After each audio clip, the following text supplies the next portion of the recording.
Aku berjalan ke tepi kolam yang telah membeku itu dan mengamati jenazah Polly yang beku di balik lapisan es transparan. Kepalanya tampak seakan-akan dia sedang tertidur dengan damai di dasar sungai di bawah sana. Kedua matanya terbuka, memandang kosong ke arah langit musim dingin yang kelabu.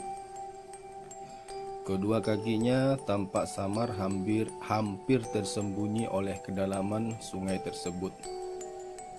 Dia tampak begitu indah, seperti sebuah patung dalam selubung kaca yang dapat dilihat oleh semua orang. Aku menatap tubuh telanjang Polly dari kepala sampai ke hujung kakinya sambil menuliskan beberapa catatan di bukuku. Lalu tiba-tiba aku langsung berjalan mundur saat merasakan sebuah sensasi tidak diduga-duga yang merambat di seluruh tubuhku. Aku merasa malu. Tubuhnya yang telanjang membuatku teringat pada tubuhku sendiri, dan aku merasakan sebuah desakan tiba-tiba untuk menutupi tubuhnya dengan sehelai kain. Aku tertawa gugup seorang diri sambil kembali melanjutkan catatanku. Setelah merasa puas dengan hasil pekerjaanku itu, aku kembali berjalan di punggung bukit kecil itu yang akan membawaku menuju ke rumah Prof. Sweeney. Aku ingin segera bersarapan pagi. Aku menghabiskan sisa hari itu dengan mengerjakan tesisku dan menonton siaran TV lokal. Saat matahari terbenam, aku memutuskan untuk mandi air hangat dan menyegarkan diri.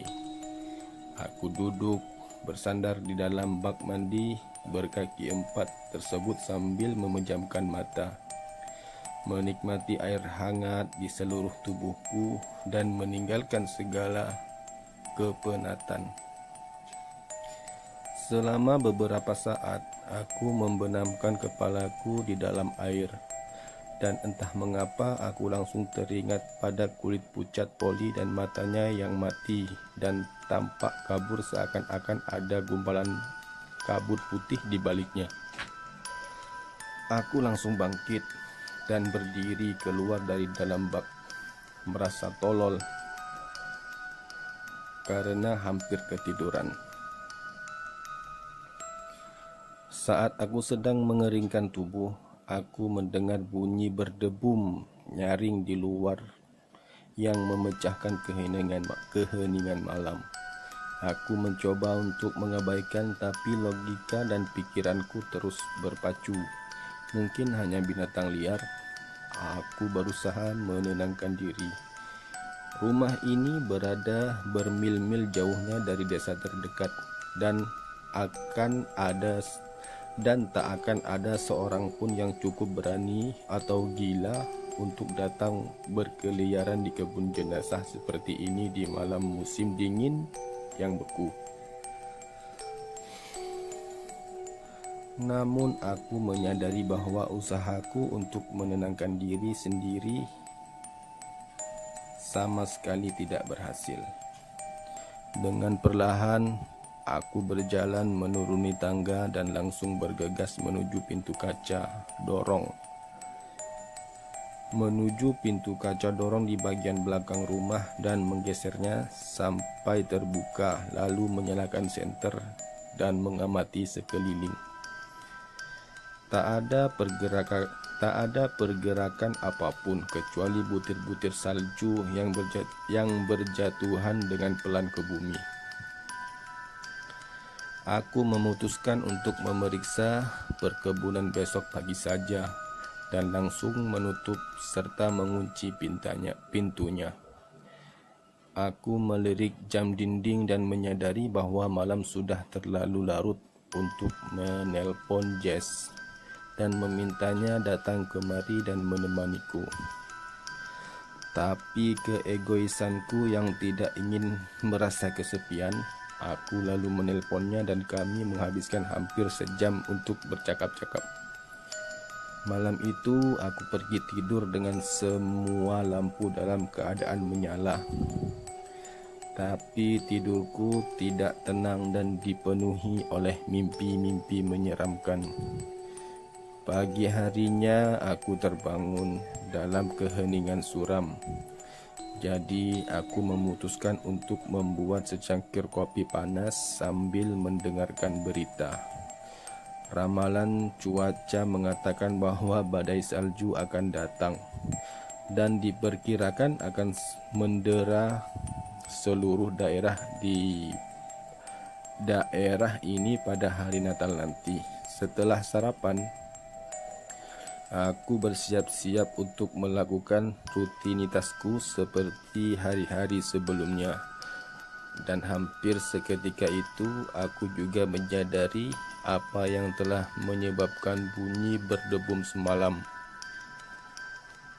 Tong kayu di dekat lumbung telah terjungkal dan menggelinding sejauh beberapa meter. Tangan kaku dan membusuk Barry telah mencuat keluar dari dalam tong.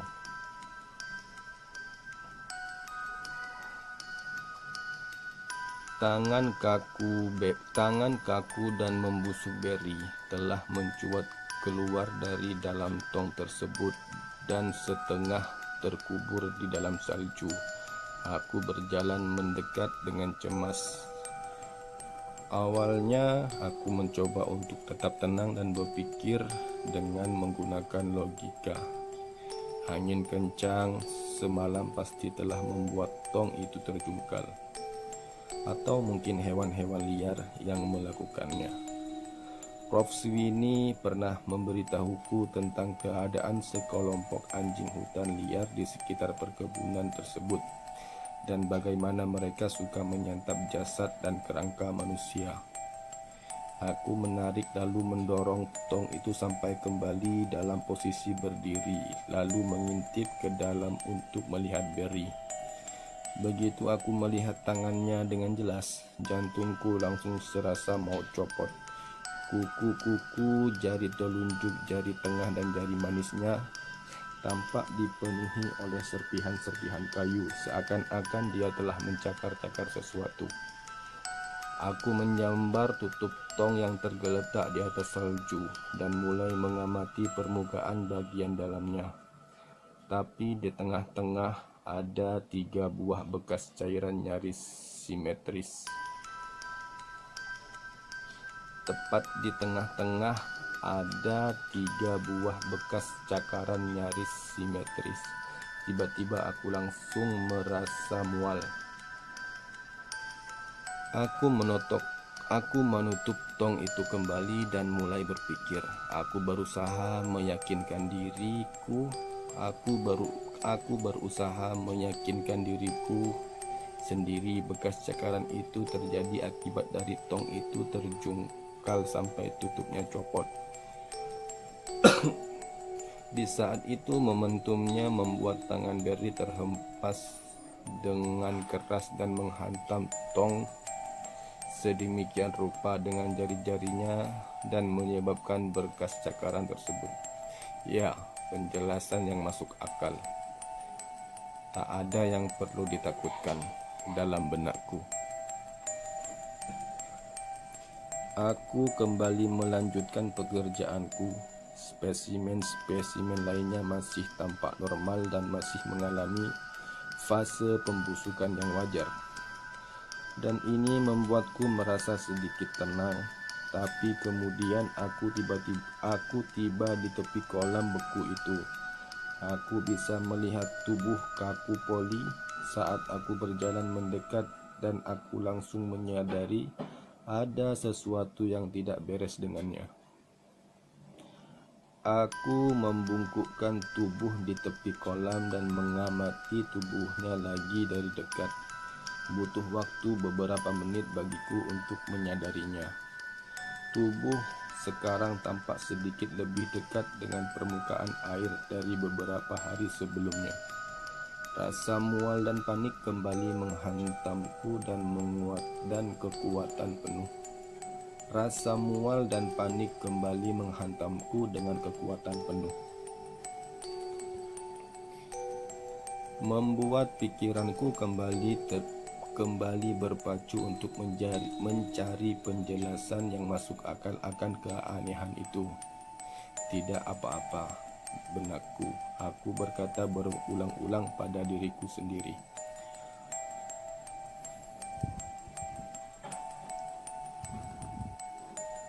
Suhu udaranya telah berubah dan membuat lapisan es di dalam kolam itu sedikit melunak. Itulah sebabnya mengapa tubuh tampak seakan-akan telah berubah posisi. Aku merasa sedikit lebih baik dengan penjelasan yang masuk akal ini dan mulai tertawa dan merasa sedikit bodoh karena telah menakut-nakuti diriku sendiri. Berada seorang diri di tempat ini telah membuatku berpikir yang tidak-tidak. Aku menyelesaikan catatanku lalu kembali berjalan menuju rumah Prof. Sweeney. Malam ini malam Natal, aku menyadarinya.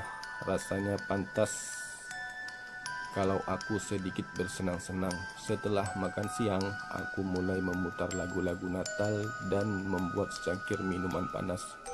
Seluruh rumah itu mulai terasa hangat dan hidup. Tak ada lagi keheningan menyeramkan yang biasanya menyelimuti. Setelah beberapa gelas minuman, akhirnya aku sudah merasa lebih baik. Aku mulai memeriksa seluruh penjuru rumah Prof. Sweeney untuk mencari dekorasi Natal. Aku sudah berjalan turun ke dalam ruang bawah tanah saat aku teringat pesan Prof. Sweeney untuk tidak pernah masuk ke sana dan selalu membiarkan pintunya dalam keadaan terkunci. Beberapa saat kemudian, aku tersenyum puas saat menemukan 2 buah rangkaian bunga dan beberapa helai pita hias di dalam sebuah lemari penyimpanan di dekat kamar tamu. Aku merebahkan di sofa dengan segelas minuman lagi. Aku merebahkan diri di sofa dengan segelas minuman lagi dan mataku mulai terasa berat saat sebuah lagu Natal mulai beralun lembut di pemutar CD.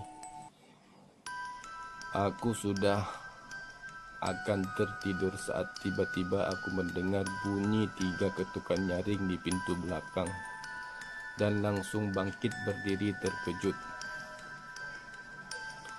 Kali ini aku tidak punya penjelasan masuk akal untuk bunyi tersebut.